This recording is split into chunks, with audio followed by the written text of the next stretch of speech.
සම්භාව්‍ය ග්‍රන්ථ ගත්තාට පස්සෙත් අපි මේ කතා කරන විශේෂයෙන්ම සද්ධර්ම රත්නාවලිය කියලා කියන්නේ ඒ ග්‍රන්ථ අතරින් ඉතා සුවිශේෂී ග්‍රන්ථයක්. හේතුව තමයි ධර්මසේන හාමුදුරුවෝ තමන්ගේ ශෛලය භාවිතා කරනකොට එහෙම නැත්නම් තමන්ගේ කතා කලාව මෙහෙවනකොට විශේෂයෙන්ම කුතුහලය දනවන ආකාරයට කතාව ගලාගෙන යන්න සලස්වලා තියෙනවා. එතනදී විශේෂයෙන්ම ධර්මසේන හාමුදුරුවෝ අර බලාපොරොත්තු වෙලා තියෙන මේක ඇත්තටම බණ කතාවක් මම ඔයාලට ගිය සති වලට කිව්වා මත්තකයි නම් මම ඔයාලට කිව්වා මේ සද්ධර්ම රත්නාවලිය වගේ පොත්වල සඳහන් වෙලා තියෙන ඇත්තටම දීර්ඝ ධර්ම දේශනයක්. ඒක දීර්ඝ ධර්ම දේශනයක් කියලා කියන්නේ අපි ඔය සාමාන්‍යයෙන් කටවහරෙන් කියන ආකාරයට බණ කතාවක් තමයි මේක තුල සඳහන් වෙලා තියෙන්නේ. ඒක විශේෂයෙන් මේක දීර්ඝ බණ කතාවක්. ඔයාලා මතක් කරගන්න සාමාන්‍යයෙන් අර වික්ෂුන් වහන්සේලා රාත්‍රියට වගේ ඔය ධර්ම දේශනා කරන ආකාරයට රචනා වෙච්ච මේ පොතක් තමයි මේ සද්ධර්ම රත්නාවලිය කියලා කියන්නේ. එතකොට මේක බණ කතාවක් විදිහට තමයි ගන්නේ. හැබැයි අපි මේක පිළිබඳව අධ්‍යයනය කරනකොට එහෙම නැත්නම් මේ සද්ධර්ම රත්නාවලියේ අභ්‍යන්තරය අන්තර්ගතය පිළිබඳව අධ්‍යයනය කරනකොට සද්ධර්ම රත්නාවලිය කියලා කියන්නේ තවත් එක් සුවිශේෂී බණ කතාවක් විතරක්ම නෙවෙයි බණ කතාවකට එහා ගියපු තවත් සුවිශේෂී කාරණා රාශියක් අඩංගු වෙච්ච ඊටම සුවිශේෂී ග්‍රන්ථයක්. එතකොට විශේෂයෙන් මම අර කිව්වා වගේ මේකත් වෙනසක් නැහැ. සද්ධර්ම රත්නාවලියේ කතුවරයට අවශ්‍ය වෙලා තියෙන්නේ ග්‍රන්ථයේ පුරාවටම අපි අධ්‍යයනය කරත් සද්ධර්ම රත්නාවලියේ කතුවරයක්. එහෙනම් මේ ධර්මසේන හාමුදුරුවන්ට අවශ්‍ය වෙලා තියෙන ඇත්තටම තමන්ගේ ග්‍රන්ථය තුලින් එහෙනම් තමන්ගේ බණ කතාව තුලින් තමන්ගේ ධර්ම දේශනය තුලින් තමන්ගේ ශ්‍රාවක පාඨකයාට නැත්නම් පාඨක ශ්‍රාවකයාව විශේෂයෙන්ම සුමගට ගැනීම පව්කම් වලින් දුරස් කරලා සුමගට ගැනීම එහෙම නැත්නම් අර පව්කම් කරන කට්ටියට කුසල කර්මයන් පිළිබඳව නිවැරදිව කියලා දීලා ඒ පුද්ගලයාම යහමගට ගැනීමේ උත්සාහයක් තමයි ධර්මසේන හාමුදුරුවෝ මෙතෙන්ද බලාපොරොත්තු වෙන්නේ. එතකොට විශේෂයෙන්ම තමන්ගේ මේ කතාව ඒ කියන්නේ දැන් ධර්මසේන හාමුදුරුවෝ මෙතනදී අරමුණු කරන්නේ යම්කිසි පාඨක ශ්‍රාවකයෝ පිරිසක්. ඒ කියන්නේ හරියට නිකන් හාමුදුරුවෝ නමක් බණ කියනවා නැත්නම් ධර්මයේ දේශනා කරනවා. උන්වහන්සේගේ ඉස්සරහා ඉන්නවා උපාසක උපාසිකාව සෙට් එකක්. අන්න ඔය වගේ තමයි විශේෂයෙන්ම මෙන්න මේ ග්‍රන්ථය කියවන පිරිසක්. ඒ කියන්නේ දැන් ධර්මසේන හාමුදුරුවෝ මෙතනදී ධර්මයේ දේශනා කරනවා. ධර්ම දේශනා පවත්වනවා. එතකොට මෙන්න මේ පොත කියවන දැන් ඔයත් මමත් ඇතුළුව මේ අපි හැම දෙනාම ඒ කියන්නේ ධර්මසේන හාමුදුරුවන්ගේ මෙන්න මේ සද්ධර්ම රත්නාවලිය කියන පොත කියවන මමත් අහගෙන ඉන්න ඔයාලා හැමදෙනාමත් ඇත්තටම අපි මේ කියපු පාඨක ශ්‍රාවක ගණයට තමයි යන්නේ. එතකොට විශේෂයෙන්ම මෙතනදී ධර්මසේන හාමුදුරුවෝ එක දිගට එකම ආකාරයට පොත රචනා කරගෙන ගියා නම් පොත එකම විදිහට ලියාගෙන ගියා නම් කිසිම කුතුහලයක්වත් කිසිම විවිධත්වයක්වත් ඒ රචනා ශෛලියේ කිසිම විවිධත්වයක් නැතුව නිකන් රචනා කරගෙන ගියා නම් ඇත්තටම මේ පොත හරිම අර කම්මැලිකමකින් අලසකමකින් යුක්ත ග්‍රන්ථයක් විදිහට තමයි අපිට සලකන්න හැකියාව තියෙන්නේ. මොකද හේතුව තමයි අපි පොතක් ගත්තට පස්සේ අපිට මේ පොත කියවන්න ආසාවක් හිතෙන්නේ නැත්නම් ඇත්තටම පොතක් නෙවෙයි. ඔයා චිත්‍රපටයක් ගත්තත් ඔයාට ඒ චිත්‍රපටිය උනත් බලන්න ආසාවක් නැත්නම් ඔයාගේ හිතේ කුතුහලයක් නැත්නම් ඉස්සරහට මොනවා වේවිද ඉස්සරහට කොයි වගේ වෙනස් වේවිද ඉස්සරහට මොන වගේ සංසිද්ධි මේක තුළ අන්තර්ගත වෙලා තියෙවිද කියලා ඔයාගේ හිතේ කුතුහලයක් තිබුණ නැත්නම් ඇත්තටම ඔයා එතනින් එහාට ඒ ෆිල්ම් එක උනත් බලන්නේ නැහැ. ඒකට ෆිල්ම් එකක් උනත් එහෙමනම් අපි රසනේ දෙන්නේ පොතක් ගැන කතා කරනකොට ඇත්තටම අර ඒකාකාරී ස්වභාවයෙන් නම් තියෙන්නේ. අපිට සාමාන්‍යයෙන් පොත ගත්තට පස්සේ මේ පොත ඒකාකාරී විදිහට නම් ලියලා තියෙන්නේ. අපිට කොතනක හරි හිතනොත් මෙන්න මේ පොත කියවන්න බෑ. මේක කියවනකොට විශේෂයෙන්ම හරි කම්මැලි මේක කියවන්න නිකන් අමාරුයි වගේ එහෙම හිතනොත් කිසිම කෙනෙක් පොත පරිශීලනය කරන්නේ නැහැ. එතකොට ග්‍රන්ථ පරිශීලකයෝ නැති වුණා නම් අපි මේ අද කතා කරන මේ පාඨක ශ්‍රාවකයෝ කියන පිරිස නැති වුණා නම් ධර්මසේන හාමුදුරුවන්ගේ එදායේ ගත්ත ව්‍යායාමයේ නැත්තම් එදායේ ගත්ත උත්සාහය නිෂ්ඵල වෙනවා. එතනදී ධර්මසේන හාමුදුරුවෝ දුර දක්නා නුවණින් යුක්තව එහෙම නැත්නම් ග්‍රන්ථ පරිශීලකයෙක් විදිහට දැන් ඇත්තටම ධර්මසේන හාමුදුරුවෝ කියලා කියන්නේ පොතක් ලියපු මිනිස්සෙක්නේ. එතකොට මේ හාමුදුරුවෝ පොත ලියන්න කලින් තවත් පොත් 100,000 ගණක් කියවලා ඇති. එතකොට විශේෂයෙන්ම පොත් කියවලා තියෙන ඒ ආభాෂය ගන්න ඇති තමන්ගේ පොතත් තමන්ගේ පාඨක ශ්‍රාවකයාට කම්මැලිකමකින් තොරව අලසකමකින් තොරව අර තමන්ගේ පොත කෙරෙහි රඳා පවත්වා ගැනීමට උත්සාහ කරන්න ඇත්තේ ඒ තමනුත් ඒ පොත් කියවලා ලබාගත් පරිචයෙන් වෙන්න ඇති. කොහොම වුණත් කුතුහලය දනවන ආකාරයට කතාව ගලාගෙන යාමට හැකිවන ආකාරයෙන් ඒ කියන්නේ කුතුහලය කියන සාධකය ජනිත කරවමින් පාඨක ශ්‍රාවකයාගේ හිතෙහි කුතුහලය ඇති කරන ආකාරයට කතාව ඉදිරියට අරගෙන යන්න ධර්මසේන හාමුදුරුවෝ උත්සාහ කරලා තියෙනවා සහ ඒ කාර්යය සාර්ථක වෙලා තියෙනවා. විශේෂයෙන් මේකේ අපි මොන කතාව ගත්තත් මොන කතා වස්තුව ගත්තත් අපි මේ කතා කරන්නේ කුතුහලය දනවන ආකාරය අපිට අනිවාර්යයෙන්ම හොයාගන්න පුළුවන්. විශේෂයෙන්ම ඔයා කුණ්ඩලී කේසී කතා වස්තුව ගත්තා නම් දැන් මේකේ මේ තියෙන මේක මම උද්දෘත කීපයක් දක්වලා තියෙනවා. හේතුව තමයි මේ උද්දෘත දක්වන්න. ඔයාලා මේ උද්දෘත තමයි ඔයාලට කියලා දීලා තියෙන්නේ. එතකොට ඔයාලට ඒක ලේසි වෙයි කියන එක තමයි මේ උද්දෘතම ගත්තේ. හැබැයි දැන් මේ සද්ධර්ම රත්නාවලිය තුලදී ඔයාලා දන්න වෙනත් මොනවා හරි උද්දෘත තියෙනවා නම් මෙන්න මේ වගේ තැන් වලට ඔයාලට භාවිතා කිරීමේ හැකියාව තියෙනවා. කොහොම වුණත් මේක මේ හැමෝටම එකම උද්දෘතයක් දැන් මට එක එකනාට වෙන වෙන උද්දෘත කියලා දෙන්න බැරි හින්දා මම යම්කිසි කණ්ඩායමක් අරමුණු කරලා උද්දෘත කියලා දෙන නිසා මේ සාමාන්‍යයෙන් ඔයාලට කියලා දීලා තියෙනම උද්දෘත තමයි අරගෙන තියෙන්නේ. එතනදී ඔය කුණ්ඩලී කේසී කතා වස්තුව කියලා කියන්නේ ඇත්තටම මේ කුතුහලයේ දනවමින් කතාව ගලාගෙන යෑමට සැලැස්වීම කියන අනුමාතෘකාවට ඊටාම අලංකාරය වගේ ඊටාම හොඳ නිදසුනක් විදිහට ඉදිරිපත් කරන්න පුළුවන්. විශේෂයෙන් බලන්න සොර පව්ව මුදුනේදී සොරාහා කුණ්ඩල කේසිය අතර ඇතිවන සංවාදය කුතුහලයෙන් යුක්තව පාඨකයා රඳවා තබා ගනී. ඒ කියන්නේ ඔයාලා අහලා තියෙන කුණ්ඩල කේසී කතා වස්තුව නේද? ඔයාලා කුණ්ඩල කේසී කතා වස්තුව අහලා තියෙනවා. මේ කුණ්ඩල කේසී කතා වස්තුවේ කුණ්ඩල කේසී කතා වස්තුව වල දානනේ හොරෙක් ඉන්නවා. එතකොට විශේෂයෙන්ම තරුණියක් සහ ඒ කියන්නේ මේ කුණ්ඩල කේසී සහ කුණ්ඩල කේසී විවාහ කර ගන්නා පුද්ගලයා පිළිබඳව ගෙතිලා තියෙන කතා වස්තුව තමයි මේ කතා වස්තුව කුණ්ඩල කේසී කතා වස්තුව කියලා කියන්නේ. විශේෂයෙන්ම එතකොට මේ කුණ්ඩල කේසී විවාහ කරගන්නේ සොරෙක්ව නේද? හොරෙක්ව. මරන්න අරන් යන හොරෙක්ව තමයි බේරගන්න තමන්ගේ තාත්තගේ බලය පාවිච්චි කරලා මරන්න අරන් යන හොරෙක්ව තමයි බේරගන්න විශේෂයෙන්ම තමන්ගේ ස්වාමි පුරුෂයා විදිහට තෝරගන්නේ. එතනදී මෙන්න මේ සොරා දැන් හොරා කොහොමත් හොරාමනේ. මොකද බොහෝ අවස්ථාවලදී හොරෙක් කියලා කියන්නේ හොරෙක්ම තමයි. ඉතින් අර මැරෙන්න යන අවස්ථාවේ බේරගත්තත් මොහුගේ අර තිබෙච්ච වංචනික සිතුවිලි කියන දේවල් මෙයාගේ හිතේ මේ හොරාගේ හිතේ නැති වෙන්නේ නැහැ. ඉතින් මොකද කරන්නේ? තමන් බැඳපු මේ සිටු දියණියගේ අතේ පයේ තියෙන කනේ කරේ තියෙන රත්තරන් භාණ්ඩ ටිකත් උස්සගෙන පලා යන්න තමයි ඇත්තටම මේ හොරාට දැන් මේ අවස්ථාවේදී අවශ්‍ය වෙලා තියෙන කුණ්ඩලී කේසී කතා වස්තුව අදාළව. දැන් ඇත්තටම ඒක තමයි හොරෙක්ගේ සාමාන්‍යයෙන් චෛතසික මට්ටම. එහෙම නැත්නම් හොරෙක් සාමාන්‍යයෙන් හිතන විදිහ ඒ කියන්නේ අර සොරෙකුගේ සාමාන්‍යයෙන් සිත ගත්තට පස්සේ මොකක් හරි වටින දෙයක් දැක්කට පස්සේ හොරකම් කරන්න ඕනේ හිතෙන්නේ. කොහොම හරි දැන් මෙයාට ජීවිත කාලෙම සැප විඳින්න පුළුවන්කම තියෙද්දිත් නේ සිටු දියණියක් බැඳලා තියෙන්නේ. එතකොට කිසිම ප්‍රශ්නයක් නැහැ. ඕන තරම් සල්ලිද මිල මුදල් යාන වාහන මේ හැමදේම තියෙනවා. හැබැයි දැන් මෙයාට ඊට වඩා ලොකු වෙනවා මෙයා මේ දකින්න වස්තුව. එතකොට එයාට මේ දේවල් පෞද්ගලිකව Tamanට අවශ්‍ය කරනවා. දැන් ඇත්තටම මේ සිටු මන්දිරයේ තිබෙන හැම දෙයක්ම මේ සිටු මන්දිරයේ ඉන්න එකම සිටු දියණිය. එතකොට මේ හැම දෙයක්ම අයිති වෙන්නේ මෙයාට. හැබැයි ඒ වුණාට දැන් මේ හොරාට අවශ්‍ය වෙනවා ඒ සිටු දියණිය සතු දේවලුත් Tamanගේ පෞද්ගලික දේපල බවට පත් කරගන්න. ඉතින් ඒ නිසා මෙයා උපායක් කල්පනා කරනවා. මෙයා පර්වතයක් මුදුනට උපායක් මාර්ගයේ මේ සිටු දියණියව අරගෙන යනවා. ඉතින් මේ සිටු දියණියව අරගෙන ගිහිල්ලා කුණ්ඩල කේසී අහනවා. "ඇයි ස්වාමීනි මාව මෙතනට අරගෙන ආවේ?" කියලා. ඉතින් ඔන්න ඔය අවස්ථාව සද්ධර්ම රත්නාවලිය තුලදී ධර්මසේන හාමුදුරුවෝ ඊටමත් ලස්සනට කුතුහලය දනවන ආකාරයෙන් මෙන්න මේ විදිහට තමයි ඉදිරිපත් කරලා තියෙන්නේ. මට බිලියමින් කම් නැත බිලියම් පිටලාලා තොප මෙතැනට ගෙනෙන පිණසයයි කීය. ගෙනායේ හැයිද තොප මරාපියා ආභරණ හැරගෙන පලා යන්නටයි යයි කීය. එතකොට ඔන්න ඔයාට පැහැදිලි. දැන් මෙතනදී මේ සංවාදය තමයි කුණ්ඩල කේසී අහනවා. "ඇයි ඔයා මාව මේ පර්වතයේ මුදුනට අරගෙන ආවේ?"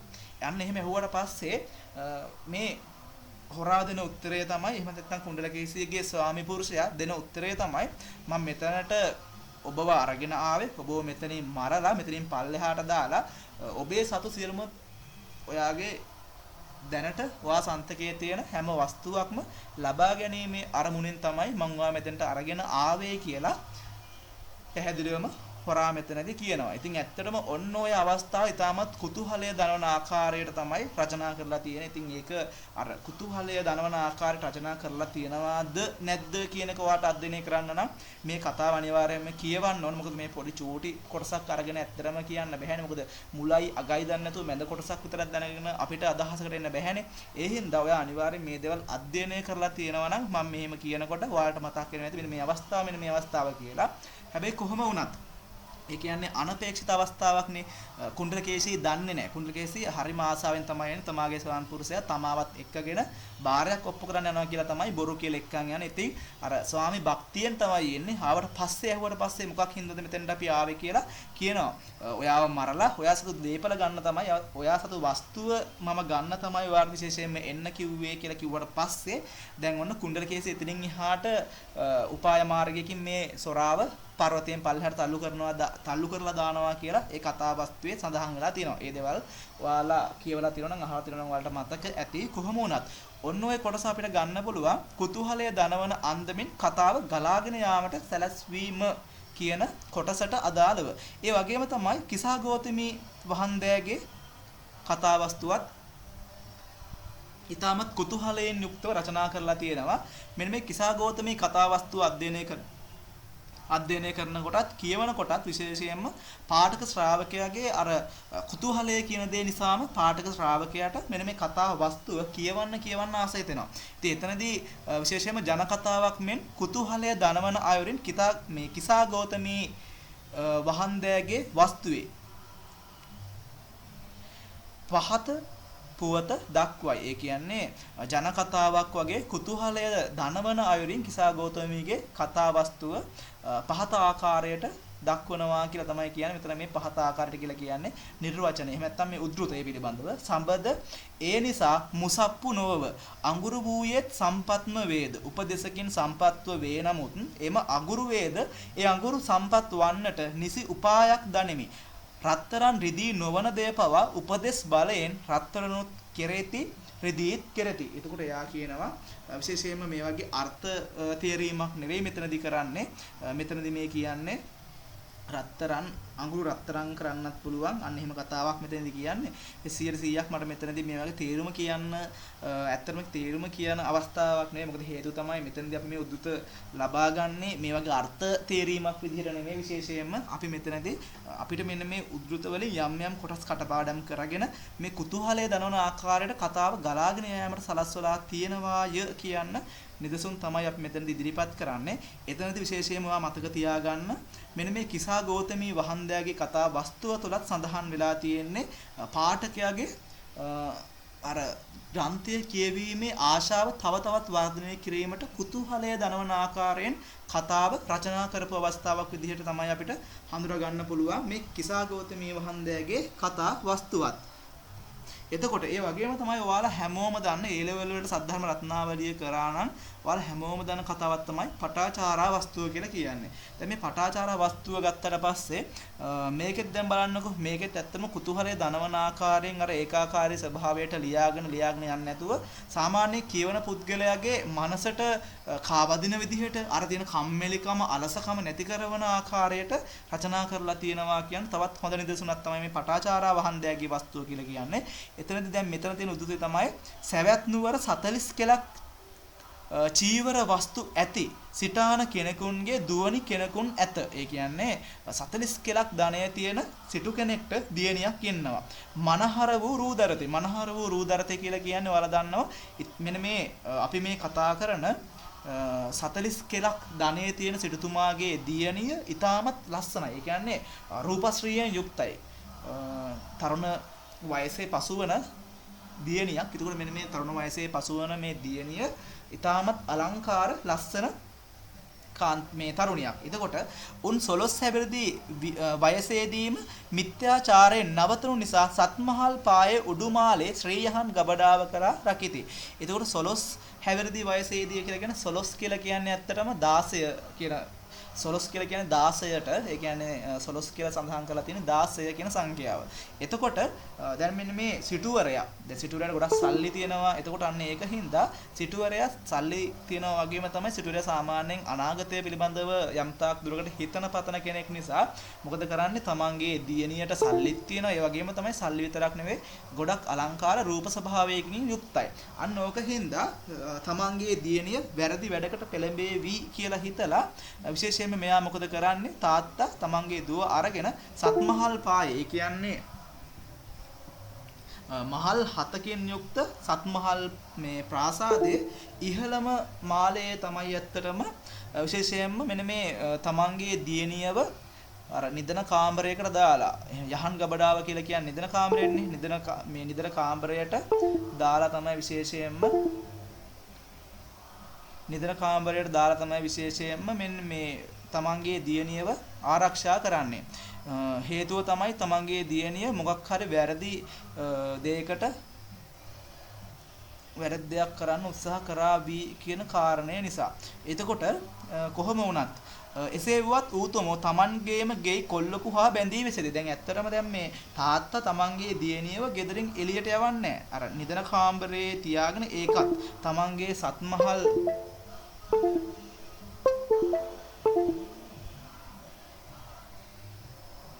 තමන්ගේ අර තට්ටු 7කින් යුක්ත තමන්ගේ තට්ටු 7කින් යුක්ත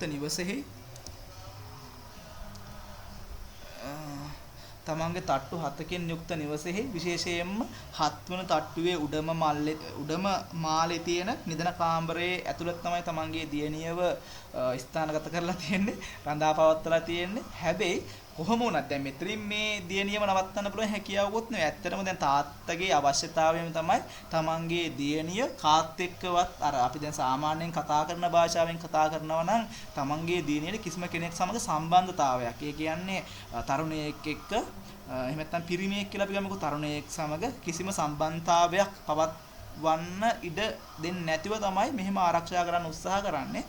හැබැයි දැන් එතනදී මෙයා තට්ටු 7ක් උඩම තට්ටුවේ තියලා තිබ්බත් මේ කුමාරිකාව බේර ගන්න පුළුවන් හැකියාවක් නැහැ.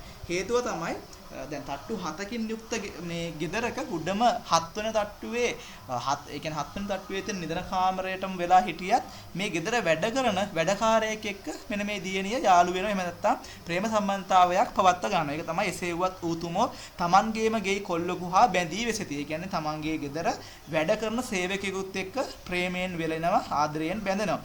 එතකොට නකත් දවස් උදා වූ කලට උන්ගේ දෙමව්පියෝ ජාතීනුත් සම්පත්තීනුත් සම කර වූ සිටු පුත්‍රයාන කෙනෙකුන්ට සරණ දෙන්නට නියම දවස් නියම කළහ.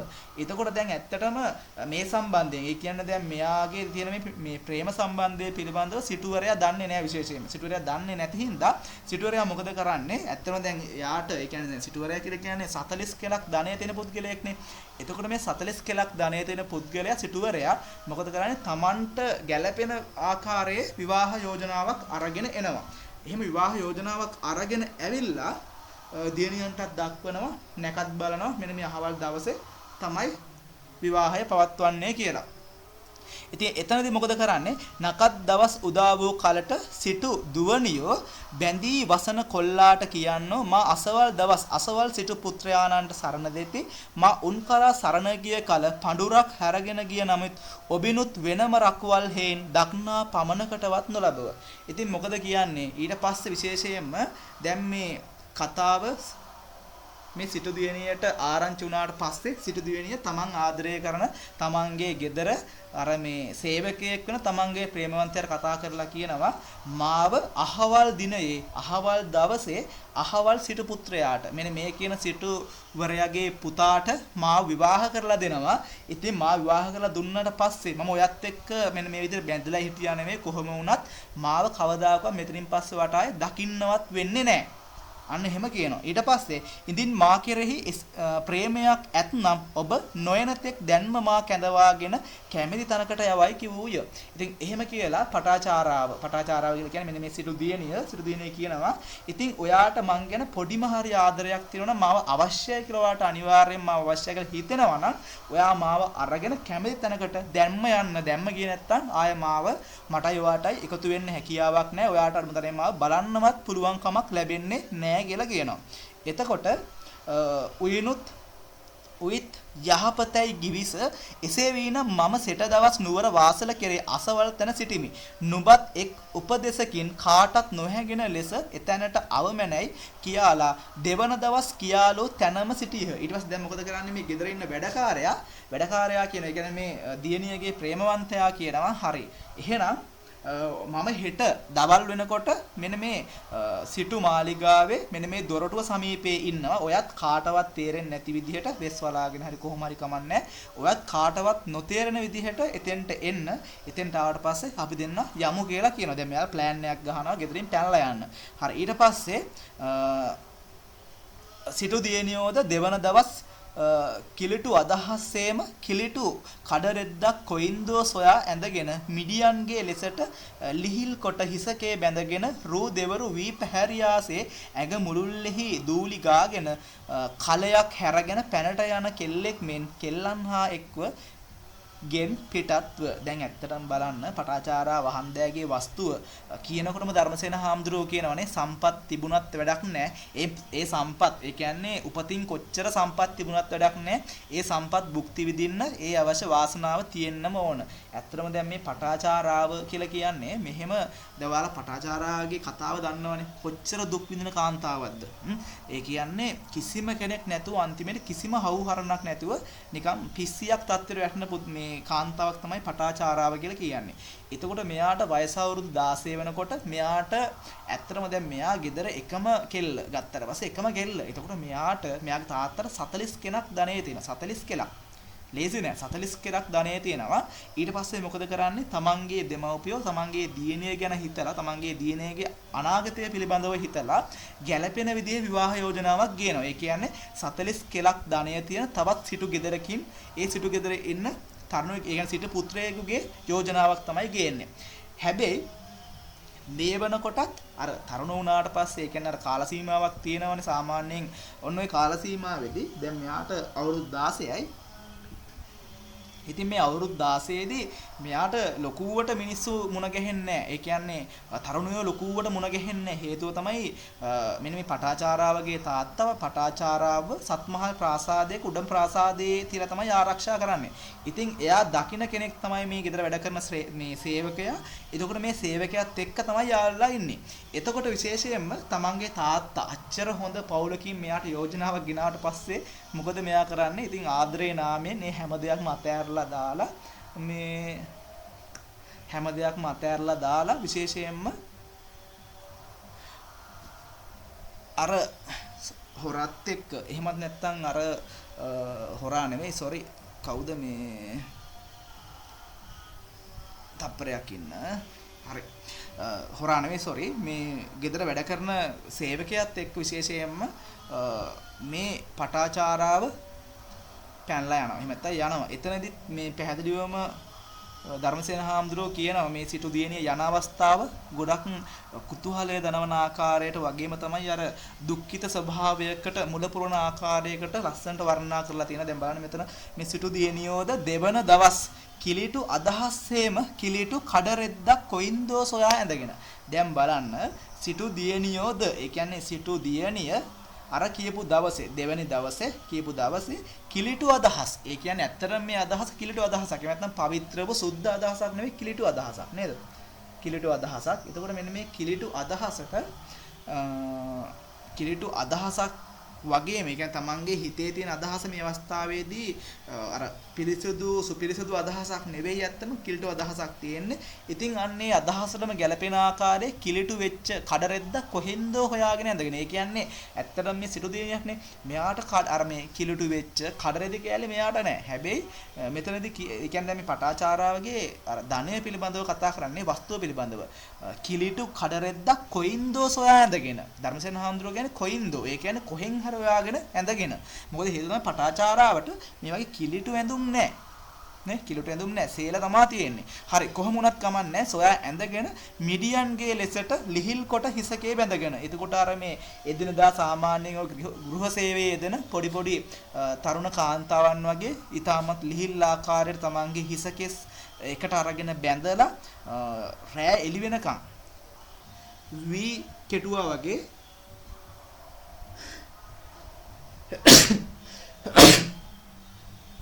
රෑ එළි වෙනකන් වී කෙටුවාට පස්සේ අර මූණේ තියෙන අර මේ ස්වභාවය ඒ කියන්නේ අර මේ තියෙන ස්වභාවය ඒ වගේම තමයි විශේෂයෙන්ම ඒ තියෙන මහන්සිය ස්වභාවය වෙහෙස ස්වභාවය, මහන්සියේ ස්වභාවය අන්න ඒක ඉස්මතු වන ආකාරයට ඇඟ පුරාවටම දූවිලි ගාගෙන එතකොට මේ ඇඟ පුරාවටම දූවිලි ගාගෙන ඒ වගේම තමයි කිලිටු වෙච්ච කඩ රෙදි කෑල්ලක් ඇඳගෙන සාමාන්‍යයෙන් පැන්නට ඒ කියන්නේ මේ වතුර අරන් යන කෙල්ලෙක් වගේ සාමාන්‍යයෙන් මේ සිටු මන්දිරයේ ඉඳලා වතුර අරගෙන යන කෙල්ලෙක් වගේ මේ පටාචාරාවත් විශේෂයෙන්ම අනිත් අයත් එක්ක එකතු වෙලා ඇඟ පුරාම දූවිලි ගාගෙන හොයාගන්න බැරි වෙන්න අර පැනට යන කෙල්ලන් වගේ ඒ විදිහටම සූදානම් වෙලා එළියට ගියා කියන කාරණය. පටාචාරා වහන්දයාගේ වස්තුව තුළ තමයි මේ සඳහන් වෙලා තියෙන්නේ. ඉතින් ওই කතා වස්තුව කියවනකොට ඇත්තටම මේ කුතුහලයක් තමයි පවතින්නේ. හේතුව කුතුහලය කියන්නේ මොකක්ද කියලා කිව්වොත් එහෙම ඇත්තටම දැන් මේ පටාචාරා වගේ මුල ඉඳලා කතාව කියවනකොට ඔයාලට තේරෙන්නේ නැති සවැත් නුවර 40 කෙරක් විතර ධනය තියෙන තරුණියක් එහෙම නැත්නම් ධනය තියෙන දියණිය අන්තිමේදී කිසිම කෙනෙක් නැතුව ඇඟේ ඇඳුමක්වත් නැති තත්වයට වැටුනේ කොහොමද කියන කතා වස්තුව තමයි සඳහන් වෙලා තියෙන්නේ පටාචාරා වහන්දයාගේ වස්තුව තුළ. ඒතර විශේෂයෙන් මෙන්න මේක අපි මේ කිව්වා වගේ කුතුහලයේ දනවන ආකාරයෙන් කතාව ගලාගෙන යාමට සැලැස්වීමට නිදර්ශනයක් විදිහට අපිට භාවිතා කරන්න පුළුවන්. මේ කතාව කියවනකොට කියවන වචනින් වචනට ඇත්තටම කුතුහලය පිළිබඳව තමයි අන්තර්ගත වෙලා තියෙන්නේ. මොකද ඒක තමයි අපි ඊළඟ අවස්ථාවේ මොකක් වේද ඊළඟට මොකක් වේද කියලා ඊටමත් කුතුහලයෙන් තමයි මේ කතා කියවන්නේ. ඒ වගේම තමයි විශේෂයෙන්ම ඔයාලා දන්නවා අතුරු කතා භාවිත කිරීම.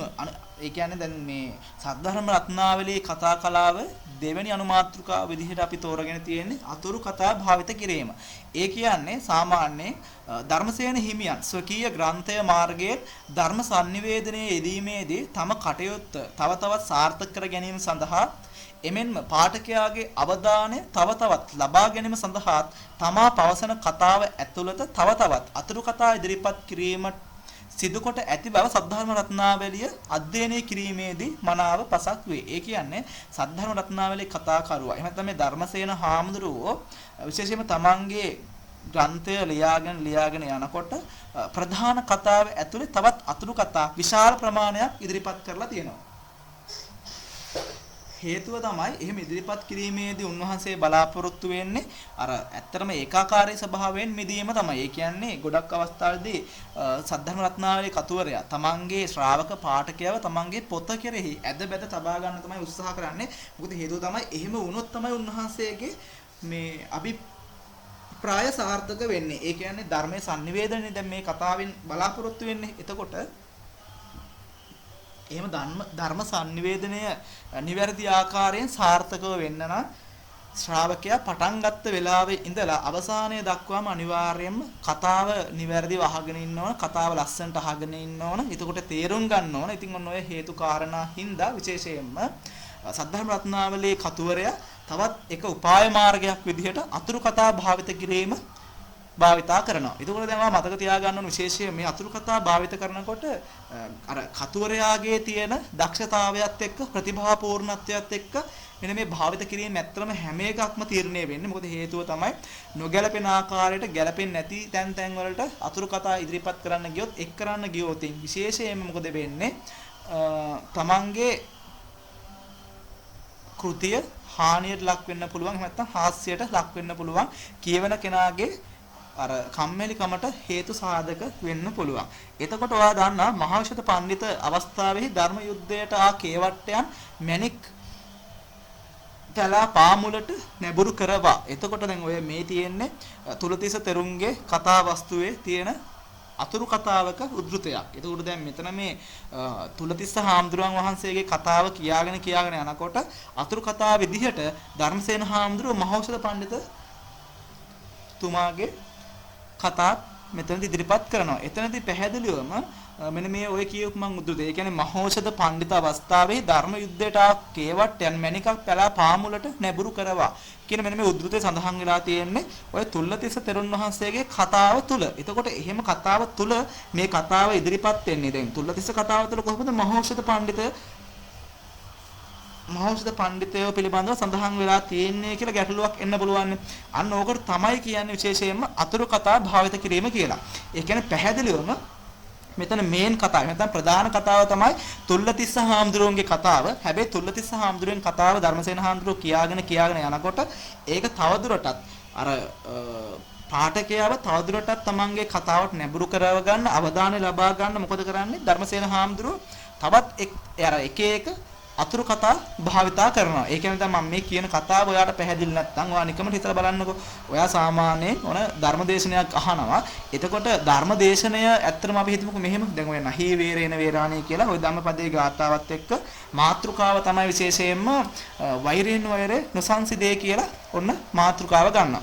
ඉතින් ඕකට අදාළව ධර්මදේශනය පවත්වගෙන යනවා. ඒතකොට ධර්මදේශකයන් වහන්සේ තවදුරටත් තමන්ගේ ධර්මදේශනය සාර්ථක කර ගැනීම නිසා මොකද කරන්නේ?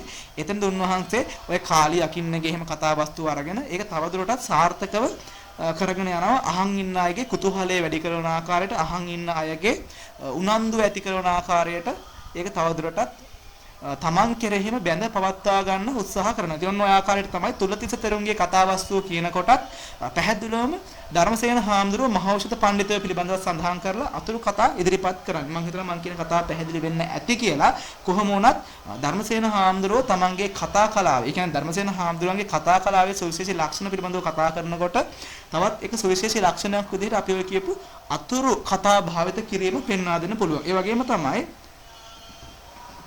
මේ පූතිගත්ත තිස්ස තෙරුන් වහන්සේගේ කතාව ගත්තට පස්සේ විශේෂයෙන්ම දැන් පූතිගත්ත තිස්ස තෙරුන් වහන්සේගේ කතාව ගත්තට පස්සේ ඔයා දන්නා බුදුහාමුදුරුවෝ ගිලානෝපස්ථානය කරන ආකාරය පිළිබඳව සඳහන් වෙලා තියෙන්නේ. ඒ කියන්නේ පූතිගත් තිස්ස හාමුදුරුවන්ගේ ඇඟේ ගෙඩි නිර්මාණය වෙලා, බිබිලි නිර්මාණය වෙලා, ඒවා ක්‍රමයෙන් ලොකු වෙලා, ඒ ලොකු වෙච්ච ගෙඩි සරව දාලා, ඉතින් ඔන්න ඔය ආකාරයට ඔහොම පැසවුනාට පස්සේ මොකද කරන්නේ? බුදුහාමුදුරුවෝම ඇවිල්ලා ඒ භික්ෂුන් වහන්සේව නාවලා දෝවලා පිරිසුදු කරනවා. ඊට පස්සේ විශේෂයෙන්ම ඉතින් ඔන්න ඔය කතාවස්තුව කියාගෙන යනකොට ඒකට අතුරු කතාවකොත් ධර්මසේන හාමුදුරුවෝ ඉදිරිපත් කරනවා. එතනදී කුස රජ කලත් වලන් සෝදා පුරුදු බැවින් සෝදා පියා උදුනේ තබා පුරුදු හේ. උදුනේ තබාලා පැන් නගාලා පැන් පුණුවන තෙක් ගිනිහල්ගේ පුක්කුසාති නම් කුල දරුවාණන් නිසා කුඹල්හල වැඩහුන්නාක් මෙන් වැඩ සිටීසේක.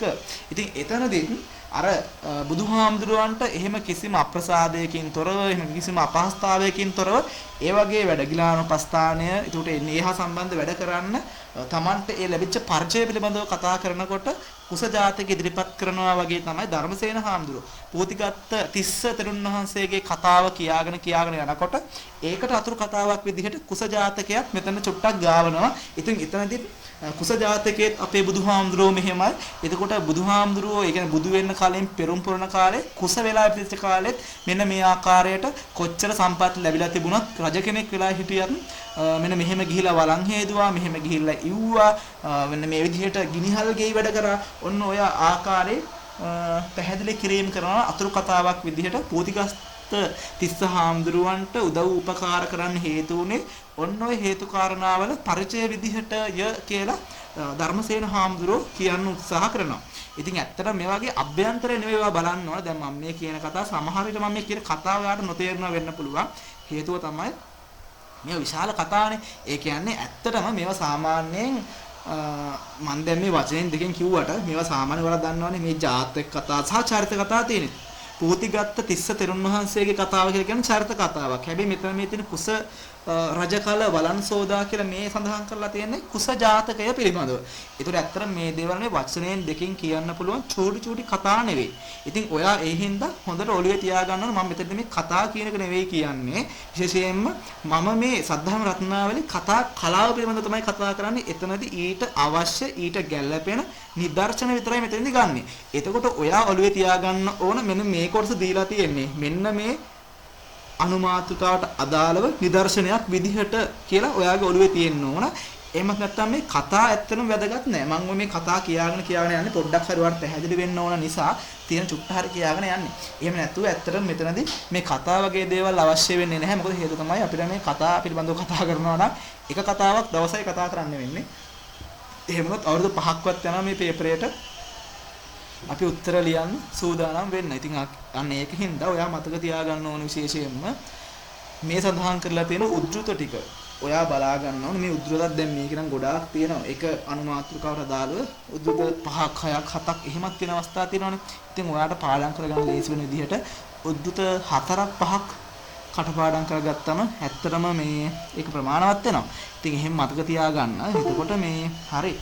මොකද හේතුව තමයි මේ අපිට ගොඩාක් මතක තියාගෙන එක දිගට ලියන් යන්නත් බෑනේ. මොකද හේතුව පැය භාගයට ගැලපෙන උද්දෘතයක් උත්තරයක් නේ අපි ලියන්නේ. අන්න ඒක හින්දා. හරි ඒ කොහොම වුණත් දැන් තවත් ඔය පූතිගත් තිස්ස තෙරුන් වහන්සේ කතාවස්තුව තුලම තවත් අතුරු කතාවක් මෙන්න මෙහෙම සඳහන් වෙලා තියෙනවා.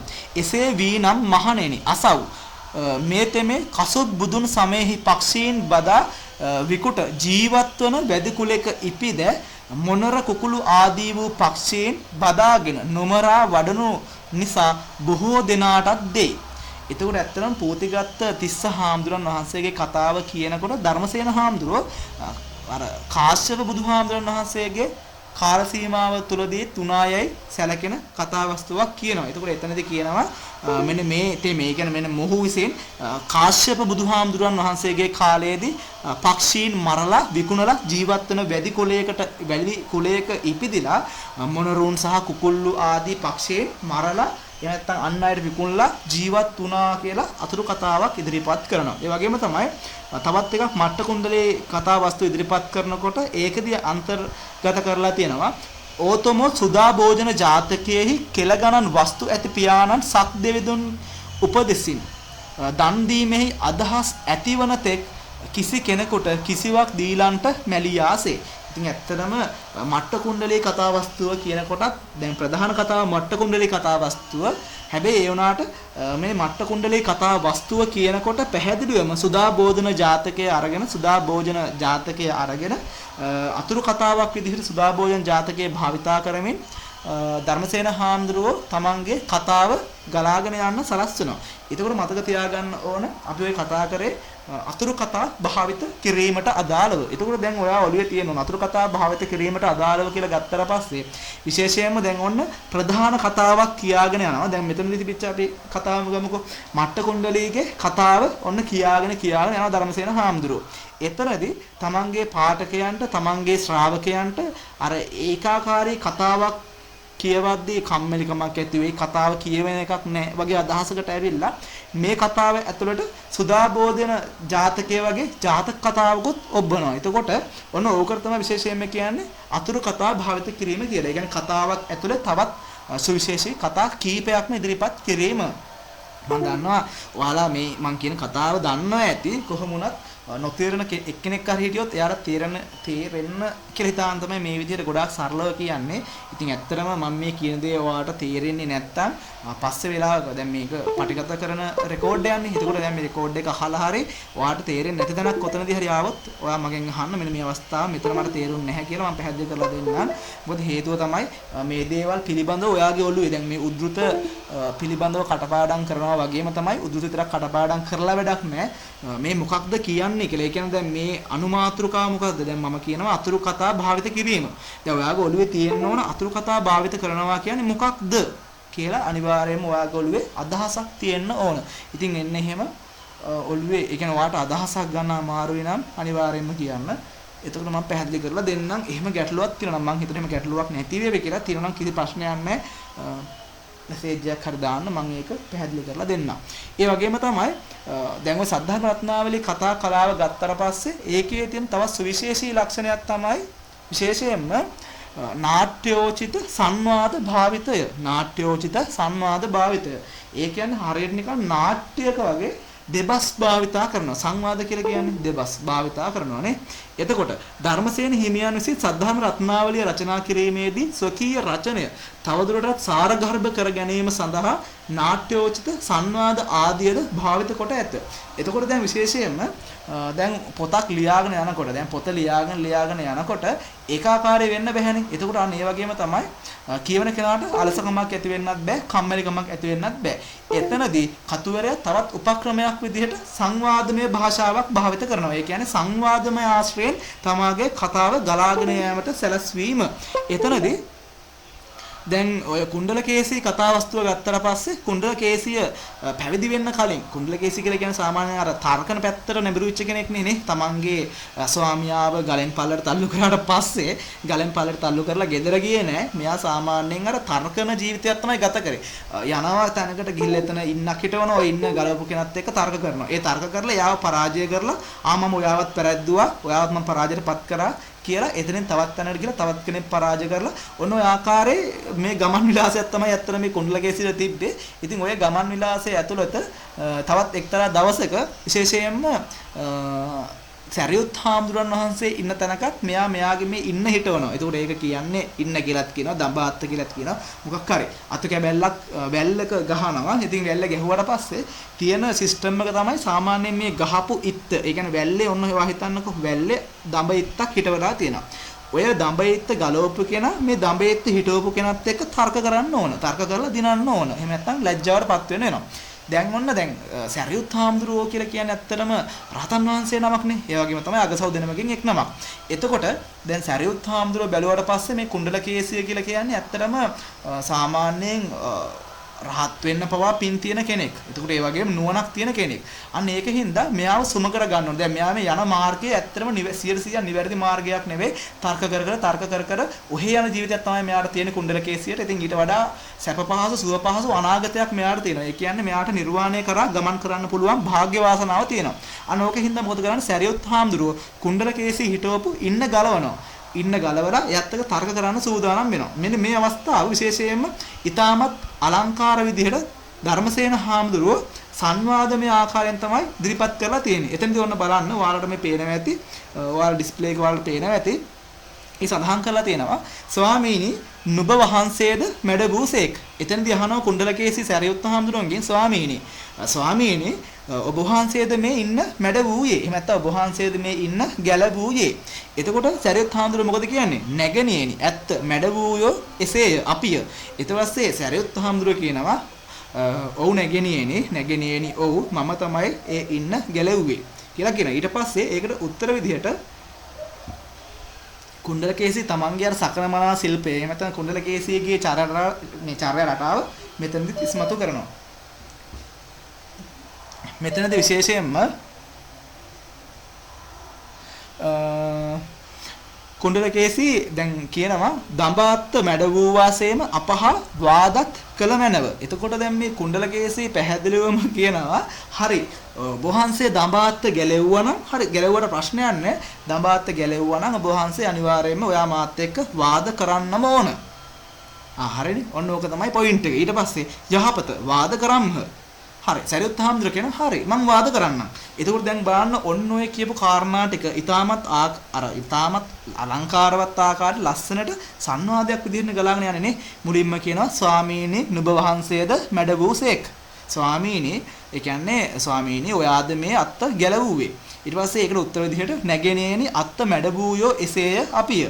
ඔවුනංගි මම තමයි අත්ත ගැලවුවේ කියලා කියනවා. එතකොට දඹ අත්ත මැඩ වූ වාසේම අපහ වාදත් කළ මැනව. හරි. ඊට පස්සේ කියනවා හරි වාත්ත ගැලෙව්වා නම් ඒකට ගැටලුවක් නැහැ. හැබැයි එහෙනම් ඔයා මාත් එක්ක අනිවාර්යයෙන්ම වාද කරන්නම ඕන.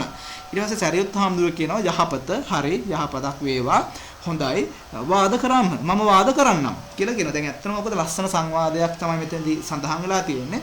ඉතින් සද්ධර්ම රත්නාවලී කතා කලාව ගත්තට පස්සේ නාට්‍යෝචිත සංවාද භාවිතා කිරීමත් අපිට හඳුනා ගන්න පුළුවන්.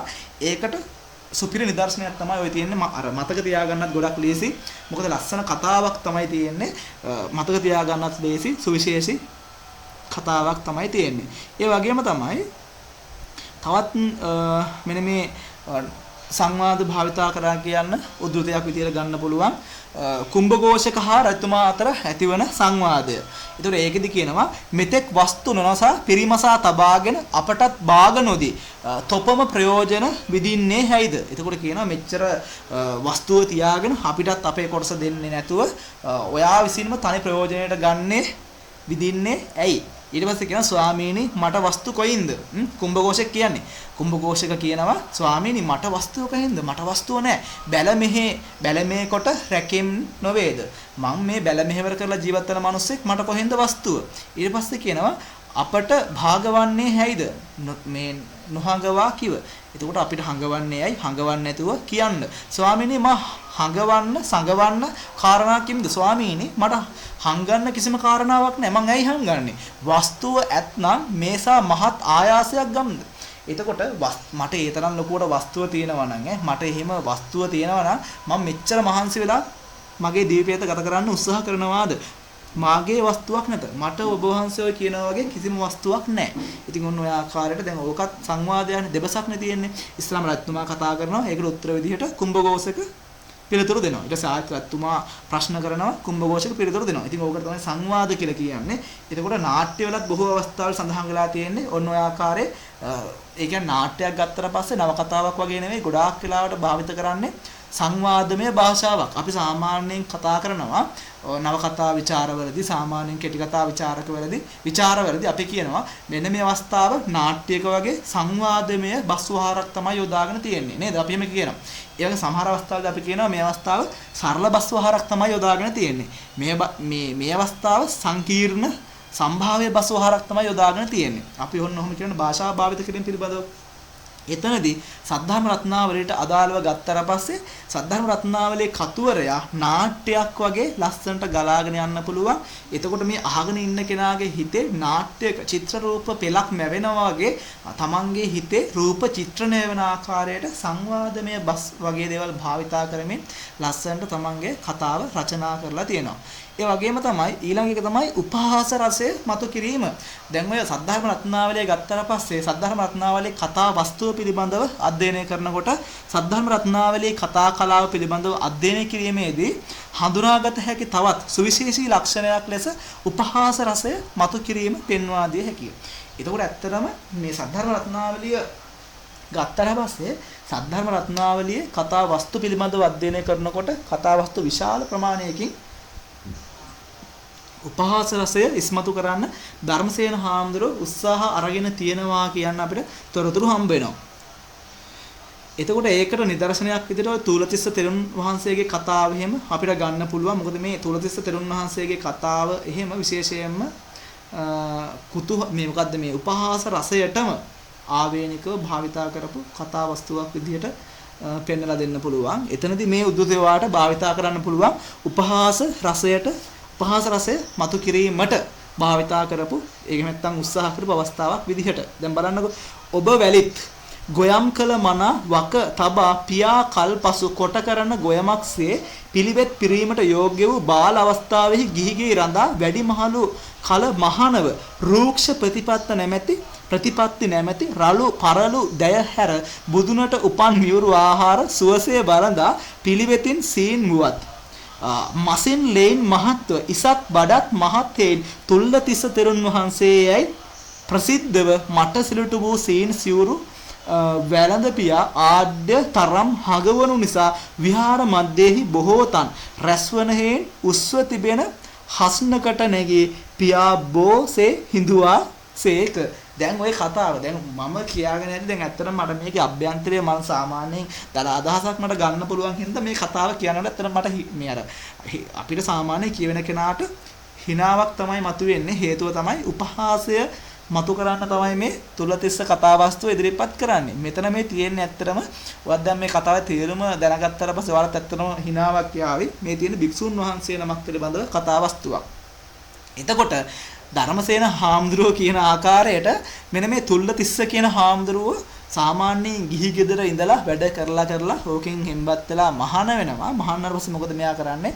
මෙයාට බුදුන්ටම දැන් සාමාන්‍යයෙන් භික්ෂුන් වහන්සේලාට දානය දෙනකොට අර දානේ දෙන පුද්ගලයා තමන්ට පුළුවන් උපරිමම තමයි දෙන්නේ. ඒ කියන්නේ මියුරු ආහාර. ඊටාම රසවත් ආහාර දෙන්නේ. ඉතින් මෙයා මේ රසවත් ආහාරයට ගිජු වෙලා ආහාරය නිසාම මෙයා රැඳිලා ඉඳලා තියෙනවා. එතකොට මෙයාගේ මනස වර්ධනය කරලා නැහැ. ඒ කියන්නේ භාවනා කරලා දැන් මහාන වෙන කෙනාගේ අතීතයේ සාමාන්‍ය බුද්ධ කාලයේ මහාන වෙන කෙනාගේ ප්‍රධානතම ඒ කියන්නේ අරමුණ තමයි නිවන් සාක්ෂාත් කර ගැනීම නේද? නිවන් සාක්ෂාත් කර ගැනීම. හැබැයි මේ තුල්ලතිස්ස හාමුදුරුවෝ ආහාරයට ගිජු වෙලා තමයි මහාන වෙලා තියෙන්නේ. ඉතින් මේ ආහාරයට ගිජු වෙලා මහාන වුණාට පස්සේ මෙයා මොකද කරන්නේ? අර මන්සන්තස්ස මේ ඥානන්තස්ස නවඩ්ඩති මන්සන්තස්ස වඩ්ඩති කියලා කියන්නේ. ඒ කියන්නේ සාමාන්‍ය ආහාරයට ගිජු වුණාට පස්සේ මොකද වෙන්නේ?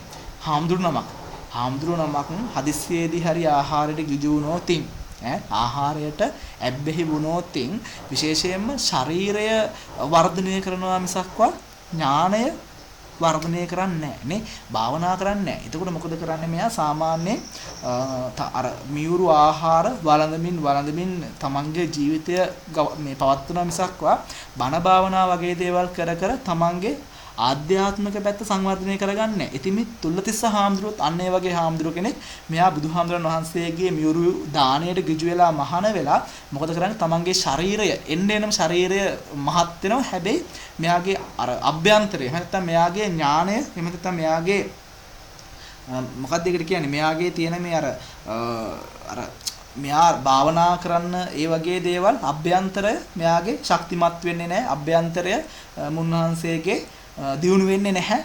අභ්‍යන්තරය දියුණු වෙන්නේ නැහැ. හැබැයි පරිබාහිරව මාංශ පේශී විතරයි වර්ධනය වෙන්නේ. සාමාන්‍යයෙන් මහත් වෙනවා ශරීරය. හැබැයි ඥානය එන්න කෙට්ටු වෙනවා. ඉතින් ඔන්න ඔහොම ස්වභාවයක් තමයි මෙන්න මේ තියෙන්නේ. තුල්ලතිස්ස හාමුදුරන් වහන්සේ කතාවස්තුව. ඉතින් ওই කතාවස්තුව කියවනකොට ඔයාලට තේරෙයි මේ කතාවස්තුව පුරාවටම උපහාස රසය තමයි භාවිතා කරලා තියෙන්නේ. උපහාස රසයට තමයි ඇත්තටම මේක භාවිතා කරන්නේ. එතකොට සද්ධර්ම රත්නාවලී කතා කරුවගේ තවත් සුවිශේෂී වූ ලක්ෂණයක් තමයි උපහාස රසය ඉස්මතු කිරීම කියන කාරණය. ඉතින් ඒ වගේම තමයි ඔයාලා මෙන්න මේ සද්ධර්ම රත්නාවලිය ගත්තට පස්සේ අපි ඉස්සරහට කතා කරනවා උපමා පිළිබඳව. එතකොට දැන් ඔයාලා සද්ධර්ම රත්නාවලිය කියපු ගමන්ම ඔයාලට මතක් වෙන උපමා කීපයක් තියෙනවනේ. එතකොට උපහාස රසයෙන් යුක්ත උපමා කීපයකොත් අපිට හඳුනා ගන්න පුළුවන්. ඔයා අහලා ඇති ආන්දා යවා තබාලා වල්පත ගත්තාසේ. මොකක්ද ඒ කියන්නේ? ආන්දා යවා තබාලා වල්පත ගත්තාසේ. ආන්දා යවා තබාලා වල්පත ගත්තාසේ කියලා කියන්නේ විශේෂයෙන්ම දැන් ආන්දා කියලා කියනවා දන්නවනේ. ආන්දා කියලා කියන්නේ මාළුවෙක් නේද? දැන් මේ ආන්දා කියන මාළුවා සාමාන්‍යයෙන් ගොඩක් අර ලිස්සන ස්වභාවයෙන් යුක්තයි. ලිස්සන ස්වභාවයෙන් යුක්ත හින්දා ආන්දව අල්ලගන්න ඕන. ඉතින් මොකද කරන්නේ? ආන්දට යන්න දීලා ආන්දගේ නැට්ටෙන් අල්ලගත්තා වගේ. දැන් ඇඟ ලිස්සනවා කියලා නැට්ටෙන් අල්ලගත්තොත් අල්ලගන්න පුළුවන්ද? බෑ. නිෂ්ඵල කාර්යයක්. ආන්දව ඒ කියන්නේ ආන්දගේ ඉදිරිපස කොටසේ අවලා නැට්ටෙන් කවදාවත් ආන්දව අල්ලගන්න පුළුවන් හැකියාවක් නැහැ. ලිස්සන ස්වභාවයෙන් හින්දා. ඉතින් එතකොට මේක ඇත්තටම උපහාසාත්මකව තමයි ඉදිරිපත් කරලා තියෙන්නේ ධර්මසේන හාමුදුරුවෝ. ඒ වගේම තමයි අකුරු ලියන්නාසේ නොදන්නා කෙනෙකුන් පත්වල ඉරි අඳින්නාසේ. ඒකට අකුරු ලියන්න දන්නේ නැති අය පත්වල ඉරි අඳිනවා වගේ. නුගගස මහත් වූවත් නුගපලය කුඩා වන්නාසේ. රූක්ෂ නුග ගහක් ගත්තට පස්සේ ඔයාලට පේනවා නුගස ගොඩාක් විශාලයි. හැබැයි මේ නුග ගහේ හැදෙන එහෙම නැත්නම් ඔය නුග ගහ හැදිච්ච නුග ඵලය නුග ඇට ඊටමත් කෙටි ඊටමත් චූටි පය බරවායට පිටිකර බෙහෙත් බඳිනාසේ. ඒ කියන්නේ මොකද්ද? පය බරවායට පිටිකර බෙහෙත් බඳිනාසේ කියන්නේ ඒතකොට පය බරවායට ඒතකොට කකුලට බඳින්න ඕන බෙහෙත් කරේ බැන්දට ඇත්තටම මේ ඒ තමන්ගේ ඒ අසනීප තත්ත්වය හොඳ වෙන්නේ නැහැනේ නේද? එහෙම හොඳ වෙන්නේ නැහැ. එතකොට දැන් ඔය කියන ඒකත් හරියන්නේ අර නිෂ්ඵල කාර්යයක්. එතකොට දැන් ඔය කියන හැම කරුණක්ම ඔයාලට ගන්න පුළුවන්. දැන් උඩ ඔයා හිතන්නකො මෙහෙම. දැන් ඔන්න ඔයාගෙන් අහනවා සද්ධර්ම රත්නාවලි කතා කලාව පිළිබඳව. එතකොට සද්ධර්ම රත්නාවලි කතා කලාව පිළිබඳව අහනකොට ඔයා ලියනවා සද්ධර්ම රත්නාවලි කතා කලාව පිළිබඳව අධ්‍යයනය කිරීමේදී හඳුනාගත හැකි තවත් සුවිශේෂී ලක්ෂණයක් ලෙස උපහාස රසය මතු කිරීම පෙන්වා දී හැකිය කියලා ඔයා ලියනවා. දැන් උද්දුතයක් විදිහට දැන් ගත්තට පස්සේ ඇත්තටම දැන් මේ මෙතන ලොකු උද්දුතයක් තියෙනවානේ. ඔබ වැලිත් ගොයම් කළ කියලා. දැන් මේ උද්දුතේ වාට තුලතිස්ස හාමුදුරන් වහන්සේගේ කතාවේ තියෙන උද්දුතේ පාඩම් කරගන්න අමාරුයි කියමුකෝ. ඔයා ඒකෙන් පොඩි කොටසක් පාඩම් කරගන්න පුළුවන් නම් හොඳයි. බෑ වුණා, ඒ කියන්නේ බැරුණා කියමුකෝ. හැබැයි වාට පුළුවන්. දැන් මෙතන මේ තියෙන නේද මේ ආන්දා යවා තබාලා වල්පත ගත්තාසේ අකුරු ලියන්නාසේ නොදන්නා කෙනෙකුන් පත්වල ඉරියඳින්නාසේ නුගගස මහත් වූවත් නුගපලය කුඩා වන්නාසේ පය බරවායට පිටිකර බෙහෙත් බඳනාසේ. ඉතින් ඔන්න ඔය ටික ඔයා මතක තියාගත්තා නම් මතක තියාගන්න ලේසි. ඉතින් ඔයාට පුළුවන් උද්ෘත විදිහට පාවිච්චි කරන්න. එතනදී ඔයාට සරල අදහසක් තිබ්බනම් ඔළුවේ ආන්දා යවා තබාලා වල්පත ගත්තාසේ කියන්නේ මොකක්ද? දැන් මම අර කිව්වා වගේ ආන්දර යන්න දීලා ආන්දරේ නැට්ටෙන් අල්ලගත්තා වගේ. අල්ලගන්න බෑ නිෂ්පලයි. ඒ වගේම තමයි අකුරු ලියන්න දන්නේ නැති පුද්ගලයෙක් නිකන් අර පත්වල ඉරි කැලිය අඳිනවා වගේ. ඒ වගේම තමයි නුග ගහ කොච්චර ලොකු වුණත් ඒ නුග ගහ හැදෙන්න ඒ නුග හැදිච්ච ඵලය ඊටමත් චූටි ඵලයක් වගේ.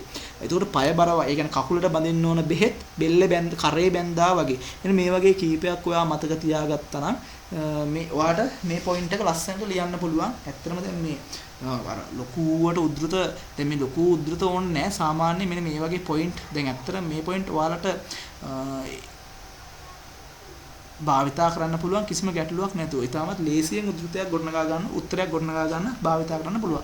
එතනදී ඔයා මෙන්න මේ හතර ඔය කියපු උපමා හතර මතක තියාගන්න. එතකොට ඔයාලට උපමා ලියන කොටත් ඔය උපමා විදිහට භාවිතා කරන්න පුළුවන්. මෙතනදිත් භාවිතා කරන්න පුළුවන්. එතකොට ඒවා අපිට විශේෂයෙන්ම පොයින්ට් විදිහට ගන්න පුළුවන්. ඒ වගේම තමයි ඇස් සරහන්ට තොල හඳුන් ගන්නාසේ ඇස් ලස්සන කරගන්න තොලේ හඳුන් ගන්නවා වගේ කියලා කියනවා. දැන් ඇත්තට මේ හැම දෙයකම උපහාස රසය තමයි නේද? උපහාස රසය තමයි අන්තර්ගත වෙලා තියෙන්නේ. පූර්ණ කස්සපයන් මිලිඳු රජු හමුවේ නිරුත්තරුව සිටින අවස්ථාව උපහාස රසය නිපදවන ආකාරය එය තරමක පරිභාෂයක් බවටද පත් කරයි. එතකොට පූර්ණ කශ්‍යපය මේ හාමුදුරුවෝ ඉස්සරහා මිලිඳු රජතුමා නිරුත්තරව හිටපු ආකාරය උපහාස රසයෙන් යුක්තව මේ ධර්මසේන හාමුදුරුවෝ ඉදිරිපත් කරනවා. එයා කියනවා මේ කාශ්‍යපයෝද කියාලු දැය සාදාලිය නොහෙන හේන් ගැලපියත් නොහි අනෙක් උත්තරයක් කියාලන්ට නැති හේන් වමාරා පියත් නොහි ගැලගත වමාරාගත නොහැකි හේන් ගෙලෙහි ගෙන පියා කියා ලිය හැකි උත්තරයක් නැති හේන් මුසුප්පුව පියා බත් කන තැන බලා හිඳ හුලක් පමණක් නොලත් බල්ලෙකු පරිද්දෙන් හුන්නේය. එතකොට බත් කන තැනක බලන් ඉන්න බල්ලෙක් වගේ කියලා තමයි කියන්නේ. නාගසේන වස්තුවේ තමයි මේ සඳහන් වෙලා තියෙන්නේ. ඉතින් උපහාස රසය පිළිබඳව තමයි මෙතනදී සඳහන් වෙලා තියෙන්නේ. එතකොට සද්ධර්ම රත්නාවලියේ කතා කලාවට අදාළව උපහාස රසය භාවිතා කරපු අවස්ථාවත් අපිට ඕනතරම් හොයා ගන්න පුළුවන්, ඕනතරම් අධ්‍යයනය කරන්න පුළුවන් කියලා මේ උද්ෘතවලේ සනාථ කරගන්න පුළුවන්. ඔයා මෙතන උද්ෘතර කීපයක් මම අර කියපු කීපය කටපාඩම් කරගත්තා නම් මේක ප්‍රමාණවත් වෙනවා ලස්සන පිළිතුරක් ගොඩනගනකොට. ඒ වගේම තමයි විශේෂයෙන්ම මේ දැන් අපි දන්නවා සද්ධර්ම රත්නාවලිය ගත්තට පස්සේ සද්ධර්ම රත්නාවලිය ගොඩාක්ම සුවිශේෂී වෙන්නේ සද්ධර්ම රත්නාවලියේ තියෙන උපමා නිසා. මොකද හේතුව තමයි සද්ධර්ම රත්නාවලියේ තියෙන තරම් උපමා වෙනත් ග්‍රන්ථවල නැති තරම්. එහෙම කිව්වත් මං හිතන්නේ එහෙම වැරද්දක් නැතුව ඇති. මොකද ධර්මසේන හාමුදුරුවෝ තරම් මං හිතන්නේ උපමා භාවිතා කරපු තවත් කතුවරයෙක් නැතුව ඇති. තවත් ලේඛකයෙක් නැතුව ඇති. එතකොට සිංහල සම්භාව්‍ය සාහිත්‍ය අධ්‍යයනය කිරීමේදී සද්ධර්ම රත්නාවලිය ඊට ඉහළ ස්ථානයක වැජබීම උදෙසා ප්‍රධානතම ලක්ෂණයක් ලෙස ධර්මසේන හිමියන්ගේ උපමා භාවිතය පෙන්වා දිය හැකියි. ඒතර විශේෂයෙන්ම සද්ධර්ම රත්නාවලිය ගත්තට පස්සේ සද්ධර්ම රත්නාවලියේ සුවිශේෂීත්වයේ වටිනාකම තවදුරටත් වර්ධනය කරන්න මේකේ මේ අන්තර්ගත වෙලා තියෙන උපමා ඇත්තටම සුවිශේෂී කාර්යයක් ඉෂ්ට කරනවා. එතකොට උන්වහන්සේ ස්වකීය කෘතිය තුල තැනට ගැලපෙන ලෙස මනාව පාඨකයාට වැටහෙන ස්වභාවික උපමා භාවිත කිරීම සඳහා නිරන්තරව උත්සාහගෙන ඇත. ධර්මසේන හාමුදුරුවෝ කියන්නේ සාමාන්‍යයෙන් එදිනදා සමාජයත් එක්ක වැඩ කරපු භික්ෂුන් වහන්සේ නමක්. එතකොට උන්වහන්සේ සාමාන්‍යයෙන් ගොවියන් වෙලෙන්දෝ ඊටට එන්නේ ඒ වගේ එදිනදා සමාජයේ හිටපු මිනිස්සු ආශ්‍රය කරපු භික්ෂුන් වහන්සේ නමක් විදිහට තමන්ගේ පොත ලියනකොට තමන්ගේ පොත අර මිනිස්සුන්ට ගොඩක් දැනෙන්න ඒ කියන්නේ එයා හිටපු කාලේ එයා හිටපු සංස්කෘතිය දන්නවනේ එයා හිටපු සමාජය පිළිබඳව එයා දන්න හින්දා එයාගේ සමාජයට ගැලපෙන ආකාරයට මිනිස්සුන්ට දැනෙන විදිහට මේක අපේ පොතක් මේක අපේ භාෂාවෙන් ලියපු පොතක් මේක අපිටම ලියපු පොතක් කියලා මිනිස්සුන්ට හැඟෙන ආකාරයට තමයි ලියන්න උත්සාහ කරේ. එතනදී ධර්මසේන හාමුදුරුවෝ සමාජයෙන්ම ගත්ත උපමා තමයි භාවිත කරන්නේ. මේ සාමාන්‍ය මේ සද්ධර්ම රත්නාවලිය ගත්තට පස්සේ සද්ධර්ම රත්නාවලියේ තු උපමා ඉතා විශාල ප්‍රමාණයක් තියෙනවා. කතා කරලා ඉවර කරන්න බැරි තරම් උපමා තියෙනවා. මාර ගොඩක් තියෙනවා. ඒ කියන්නේ පැයක් හමාර කරගෙන ඇත්තට මේ උපමා කතා කරන්න කියලා හිතන්නවත් බැහැ. ඒ තරම් උපමා ගොඩක් තියෙනවා. ඉතින් එතනදිත් අපිට උපමා වර්ග කරන්න පුළුවන් වර්ග කීපයක් තියෙනවා. එතකොට උපමා පොකුරු භාවිත කිරීම උපමා පොකුරු භාවිත කිරීම කියලා කියන්නේ ධර්මසේන හාමුදුරුවෝ තමන්ගේ පොත ලියනකොට එතනදිත් මේ උපමා භාවිතා කරනකොට අර එකට බැඳිච්ච උපමා ගොඩක් ඒ කියන්නේ උපමා ගොඩක එකතුවක් අපි ඒකට කියනවා උපමා පොකුරක් කියලා. ඒ කියන්නේ උපමා විශාල ප්‍රමාණයක් එකට බැඳී තිබීම අපි ඒකට කියන උපමා පොකුරක් කියලා. ඔන්න ඔය ආකාරයේ උපමා පොකුරු ඉතා විශාල ප්‍රමාණයක් භාවිතා කරලා තියෙනවා. විශේෂයෙන්ම එතකොට ඔයාලට දැන් මේ පේනවා වගේ දැන් මෙතන බලන්නකෝ සිංහයෙකුට ලං වූ ඇතෙක්හු මෙන්ද. එතකොට දැන් සිංහයකට ලං වෙච්ච ඇතෙක් වගේද ගුරුලෙකුට ලං වූ ණයෙකු මෙන්ද. දැන් මෙතන දැන් සුවිශේෂී සිංහයෙකුට ඇතෙක් කියලා කියන්නේ දැන් මෙයාලා ඇත්තටම තරහකාරයෝ. ඒ කියන්නේ සිංහයේ ගොදුරක් තමයි ඇතෙක් කියලා කියන්නේ. සිංහයෙකුට ලං වූ ඇතෙක්හු මෙන්ද. සිංහයෙක්ට ලං වෙච්ච ඇතෙක් වගේද ගුරුල්ලකට ලං වූ ණයෙකු මෙන්ද. ගුරුල්ලයි ණයයි කියලා කියන්නේ ණයා කියලා කියන්නේ ගුරුල්ලගේ ආහාරය. ඒ වගේම තමයි පිඹුරකට ලං වූ සිවලකු මෙන්ද. එතකොට පිඹුරයි සිවලයි කියලා කියනත් ඒ වගේ තරහකාරයෝ දෙන්නේ. ඒ වගේම තමයි ණයකට ලං වූ මඩුවෙකු මෙන්ද දිවියකට ලං වූ මුවෙකු මෙන්ද. ඒ කියන්නේ දිවියෙකුට ලං වෙච්ච මුවෙක් වගේද බල්ලෙකුට ලං වූ මීයෙකු මෙන්ද යක දුරකට ලං වූ පිසාචයෙකු මෙන්ද රාහු අසරිදුට ලං වූ සඳ මෙන්ද මැදිරියකට අසු වූ පක්ෂියෙකු මෙන්ද ඇලකට හසු වූ කුඩමස්සෙකු මෙන්ද මීයන්ට ආසන්නව සිටි දෙව් පුතෙක්ු මෙන්ද බාගොසින්. ඒක දැන් මෙතන මේ නාගසේන කතාවස්තුවේ සඳහන් කරලා තියෙන දැන් උපමා විශාල ප්‍රමාණයක් තියෙන. දැන් මෙතන පැහැදිලිවම සිංහයට ලං වෙච්ච ඇතෙක් ගැන සඳහන් කරලා තියෙනවා. එතෙන්ටම ගලපලා තියෙනවා ගුරුලෙක්ට ලං වෙච්ච ණයෙක් පිළිබඳව. ඒ වගේම තමයි පිඹුරේකට ඊටාම සමීපව ඉන්න සිවලෙක් පිළිබඳව. ණයකට ලං වෙච්ච මුගටියෙක් පිළිබඳව. ඒ වගේම තමයි දිව්‍යයෙකු හා සමීපව ඉන්න මුවෙකු පිළිබඳව. ඉතින් ඔන්න ඔය ආකාරයේ උපමා විශාල ප්‍රමාණයක්. ඒතර අපි මේකට කියනවා උපමා විශාල. දැන් මෙතන ගත්තොත් එහෙම උපමා 1යි 2යි 3යි 4යි 5යි 6යි 7යි 8යි 9යි 10යි 11යි 12යි 13යි 14යි 15ක්. උපමා 15කට වඩා වැඩි ප්‍රමාණයක් මෙතන සඳහන් වෙලා තියෙනවා. ඉතින් මේ එකම ඡේදයක් ඇතුලේ මෙච්චර උපමා තියෙනවා නම් අපි ඒකට මොකද්ද කියන්නේ? ඒ කියන්නේ දැන් සාමාන්‍යයෙන් ඔයා දැකලා තියෙන තැන්වල උපමා. ඒ කියන්නේ එක උපමාවක් නෙවෙයි මෙතන තියෙන්නේ. මෙතන උපමා 15කට එහා. දැන් මේ ගත චූරි ඡේදය ඇතුලේ උපමා 15කට එහා තියෙන හින්දා අපි මේකට කියන උපමා පොකුරු භාවිත කිරීම. ඒ කියන්නේ උපමා එකක් නෙවෙයි විශාල ප්‍රමාණයක් එකම තැන එකින් එකට බැඳී පැවතිලා තියෙන හින්දා උපමා පොකුරු භාවිත කිරීම කියලා අපි කියනවා. එතකොට විශේෂයෙන්ම ධර්මසේන හාමුදුරුවෝ උපමා භාවිතා කරනකොට අර තමන්ගේ තියෙන පාණ්ඩිත්වය පෙන්වන්නත් ඒ කියන්නේ ඇත්තම මේ ධර්මසේන හාමුදුරුවෝ කියලා කියන්නේ දක්ෂ ලේඛකයෙක්, දක්ෂ රචකයෙක්. එතකොට තමන්ගේ ඒ නුවණ එහෙම නැත්නම් තමන්ගේ දැනුම් පරාසය පෙන්වන්න, ඉතිහාස දැනුම, සමාජ දැනුම, එතනින් එහාට ගියපු හැම දැනුමම පෙන්වන්න මේ වගේ ක්‍රමශිල්ප භාවිතා කරනවා.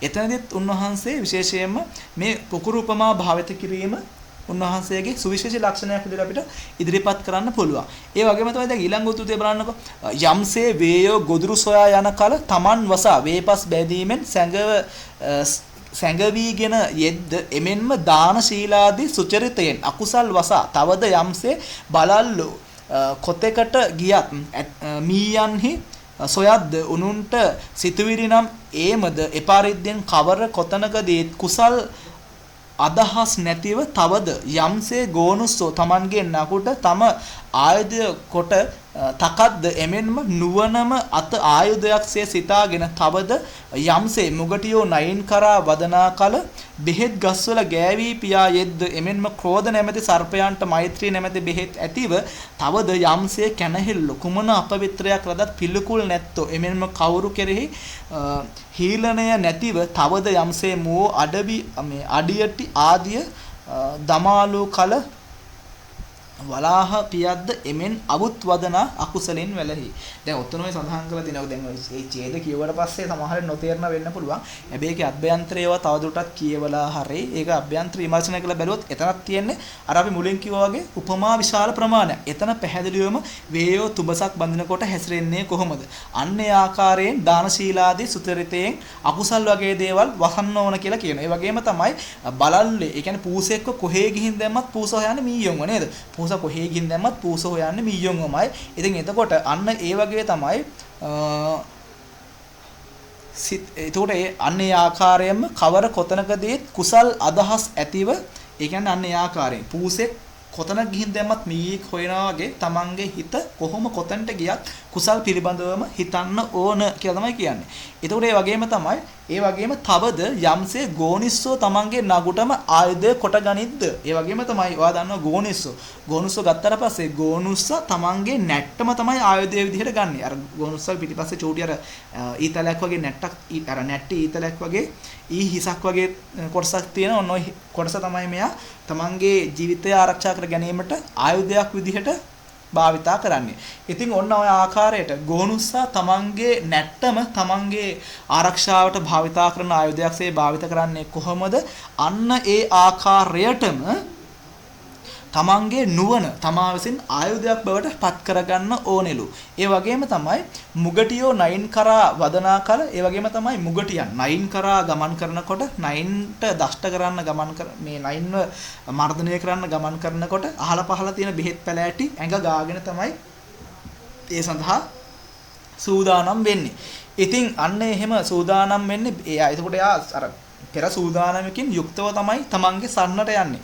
ඔන්න ඔය ආකාරයෙන් විශේෂයෙන්ම ක්‍රෝධය නැමැති සර්පයනුත් විනාශ කරන්න ඕන මිනිස්සු කියලා තමයි ධර්මසේන හාමුදුරුවෝ කියන්නේ. ඒ වගේම තමයි කැනහිල්ලෝ. ඒ කියන්නේ කැනහිලෝ දන්න කොච්චර අපවිත් දැන් කැනහිලෝ කියලා කියන්නේ සාමාන්‍ය පිරිසුදු දේත් කනවා අපිරිසුදු දේත් කනවා. පිළිකුල් කොච්චර අපිරිසුදු පිළිකුල් දේවල් කෑවත් කැනහිලාට කිසිම අර පිළිකුල් ස්වභාවයක් දැනෙන්නේ නැහැ.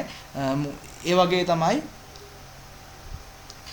මිනිස්සු එහෙම සාමාන්‍යයෙන් හැසිරෙන්න ඕනේ නැහැ කියලා තමයි. ඒ කියන්නේ අර අපිරිසිදුව ඒ කියන්නේ මේ මෙතන කතා කරන්නේ මේ බාහිර ශරීරය පිළිබඳව නෙමෙයි. මෙතන මේ කතා කරන්නේ අභ්‍යන්තර අර චෛතසික පැත්තේ නැත්තම් සිතේ ස්වභාවය පිළිබඳව තමයි කතා කරන්නේ.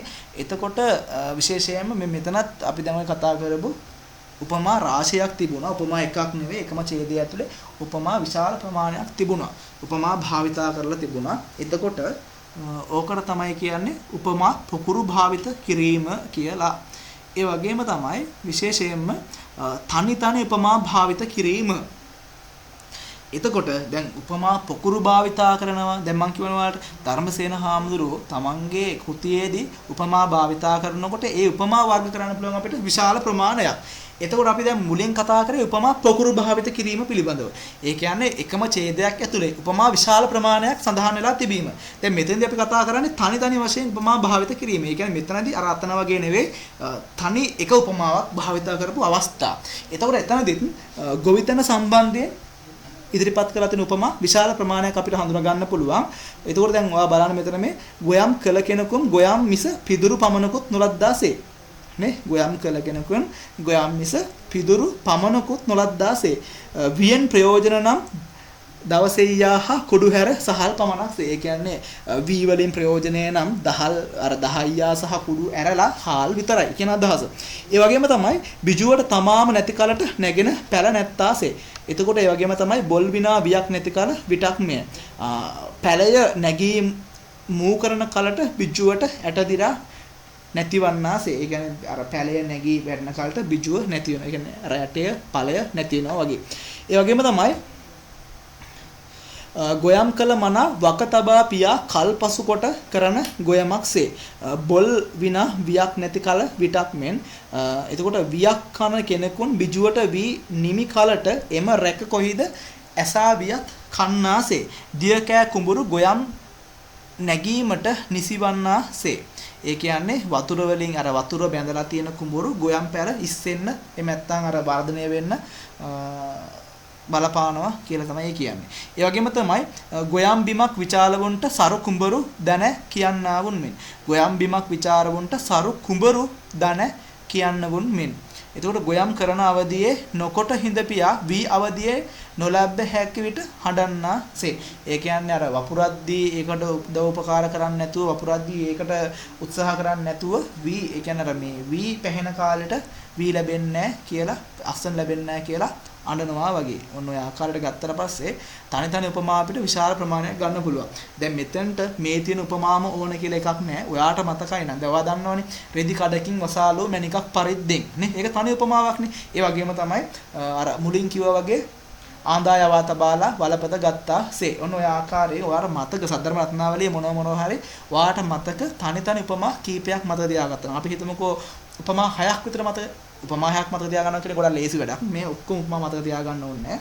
උපමා 6ක් විතර මතක තියාගත්තා නම් ඒක හොඳටම ප්‍රමාණවත් වෙනවා. අර පුකුරු උපමා වලටත් අර මුලින් කියපු ඡේදේ සාමාන්‍යයෙන් කැටගරි එහෙම නැත්නම් සාමාන්‍යයෙන් උපමා 3-4ක් ලියලා තිත් කීපයක් තියලා උඩුතේ වහලා දාන්න. ඒකට ඒක ප්‍රමාණවත් වෙනවා. එතන මෙතනදිත් ඔයා සාමාන්‍යයෙන් මේ තනි තනි උපමා 6ක් විතර මතක තියාගත්තා නම් ඔයාට ලේසි ඒක මතක තියාගන්න. එතකොට ඔයාට මේ තනි තනි උපමා භාවිතා කිරීමට නිදර්ශන විදිහට ඒක සපයන්න පුළුවන්. ඒ වගේම තමයි වෙනත් ජීවනෝපායන් සම්බන්ධ උපමා භාවිත කිරීම. ඒකෝට ධර්මසේන හාමුදුරුවෝ සද්ධර්ම රත්නාවලියේදී කෘෂිකර්මය සම්බන්ධයෙන් විතරක් නෙවෙයි නේ. එතනින් එහාට ගියපු සාමාන්‍යයෙන් එදිනදා සමාජයේ තිබෙච්ච තව තවත් ජීවනෝපායන් සම්බන්ධයෙන් උපමා භාවිත කරලා තියෙනවා. එතනදී ඔන්න බලන්න වෙළඳාම් නොකල කලට වස්තු නැත්සාසේ. එතකොට වෙළඳාම් කරේ නැත්තම් සල්ලි නැහැ.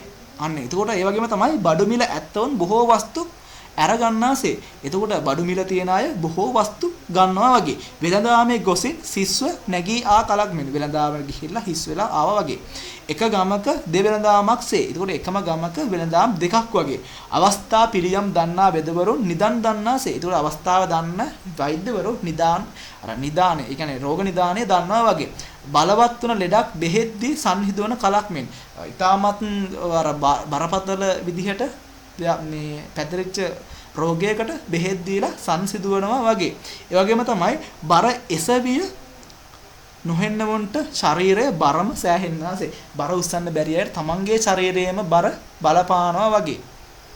ඔන්න ඔය ආකාරයේ අපිට විශේෂයෙන්ම උපමා ඊට විශාල ප්‍රමාණයක් අඳුර ගන්න පුළුවන්. එතකොට විශේෂයෙන්ම දැන් අපි ඔය කතා කරේ උපමා පිළිබඳව. දැන් උපමා පිළිබඳව ගත්තට පස්සේ උපමා පිළිබඳව අපිට විශාල ප්‍රමාණයක් කතා කරන්න තියෙනවා. කොහොම වුණත් දැන් අපි අදට දැන් ඇත්තටම මීට එහා කතා කරන්න බෑ. මොකද හේතුව තමයි සාමාන්‍යයෙන් පැයක් විතර අරගෙන අපි මේ ටික සාකච්ඡා කරාට පස්සේ ඔයාලට පැයක් විතර මේ ටික ලියා ගන්න වෙනවා. මොකද නැත්තම් අන්තිමට විභාගයට ලං වුණාට පස්සේ ඔයාලට නෝට් හොයාගන්න ප්‍රශ්නයක් මතුවෙන්න පුළුවන්. අන්න ඒකින්ද දැන් ඔයාලා මේක අහලා මම මේ කියපු ටික මම ඔයාලට මේක නෝට් එකකුත් දාන්නම්. ඒ නෝට් එක බලලා ඔයාගේ පොතේ එදා ලියාගත්ත තැනටම එදා ලියාගත්ත තැන ඉඳලා කිසිම දෙයක් අතාරින්න නැතුව මම මේ පැහැදිලිවම කියලා තියෙන ආකාරයට ඒ විදිහටම ලියා ගන්න නෝට් එක දාන විදිහටම ලියා ගන්න. ඒකට ඒක වාට උද්ෘතයක් විදිහට එහෙම නැත්නම් වාට ඒක නෝට් එකක් විදිහට පාවිච්චි කරන්න පුළුවන්. එතකොට විශේෂයෙන්ම මම හිතනවා අදට ප්‍රමාණවත් වෙයි කියලා අපිට මේ මාතෘකාව තවත් දවසක් විතර කතා කරන්න වෙනවා ඉවර කරන්න නම් අදට මේ ටික මම හිතනවා සෑහීමකටපත් වෙන්න පුළුවන් වේවි කියලා. අපි ගොඩක් දේවල් අද කතා කරා. මොකද හේතුව මේක පටිගත කරන ලද දේශනයක් නිසා විශේෂයෙන්ම ඔයාලට අර ඔයාලා මුඛය එහෙම නැත්නම් ඔයාලා ඉස්සරහ පැහැදිලි කරනට වඩා මම හිතන්නේ ටිකක් වේගෙන් කතා කරන්න ඇති. එතකොට එතනදී ඔයාලට නොතේරිච්ච තැනක් තිබ්බොත් ඔයාලට මට කතා කරන්න පුළුවන්, මෙසේජ් එකක් හරි දාලා අහන්න පුළුවන්. මම හිතුවා ඔයාලට පැහැදිලි කරලා අනිවාර්යයෙන්ම දෙනවා. කොහොම වුණත් මේ මම මේ කිව්වා වගේ මතක තියාගන්න. එතකොට මෙතන මේ උද්දෘත ගොඩාක් තිබ්බට බය වෙන්න එපා. ඔයාලට පුළුවන් විදිහට උද්දෘත 3 4ක් 5ක් වගේ මතක තියාගන්න දේශේව 5ක් මතක තියාගන්න. මතක තියාගන්න අමාරු දේවල් 3ක් 4ක් මතක තියාගත්තම මතක තියාගන්න පුළුවන් විදිහට ප්‍රයෝජනවත් වෙනවා. අනිවාර්යයෙන්ම මතක තියාගන්න ඕනේ. මතක තියාගත්තට පස්සේ මේ අනිවාර්යෙන් මේක ප්‍රශ්නයක් විදිහට බොහෝ දුරට එනවා. 90%ක්ම වගේ එයි. සද්ධර්ම රත්නාවලියේ කතා කලාව පිළිබඳව ලියන්න 90%ක්ම එනවා අනිවාර්යයෙන්ම. ඒකට ඔයාට මේක දැම්ම මතක තියාගත්තොත් විභාගයේදී මහා ලොකුවට මැරෙන්න දෙයක් නැහැ. ටික ගාලා ලියන්න විතරයි තියෙන්නේ. ඒ හින්දා දැම්ම මම ඔය කිව්වා වගේ කීපයක් තෝරගෙන පාඩම් කරගන්න. එතන නොතේරෙනවා අහන්න මම එකක් කියලා දෙන්නම්. කොහොමත් අපි ඉස්සරහට ප්‍රශ්න කීපයකුත් ප්‍රශ්න පත්‍ර කීපයකුත් ලියන හින්දා මම හිතනවා ඔයාලා ඒකට සූදානම් කරවන්න පුළුවන් වේවි. කොහොම වුණත් අපි අදට මෙතනින් නවතිනවා. ඒතකොට මම ඔය කියපු ටික හොඳට අහගෙන ඉඳලා නොතේරිච්ච තැනක් තිබ්බොත් මගෙන් ආයෙත් අහන්න. ඒ වගේම තමයි මම දාන නෝට් එක ඔයා ඔතෙන්ට ඒ කියන්නේ ඔයා ගිය සතියේ ලියාගෙන නතර වෙච්ච තැනට එතනින් එහෙම ලියා ගන්න.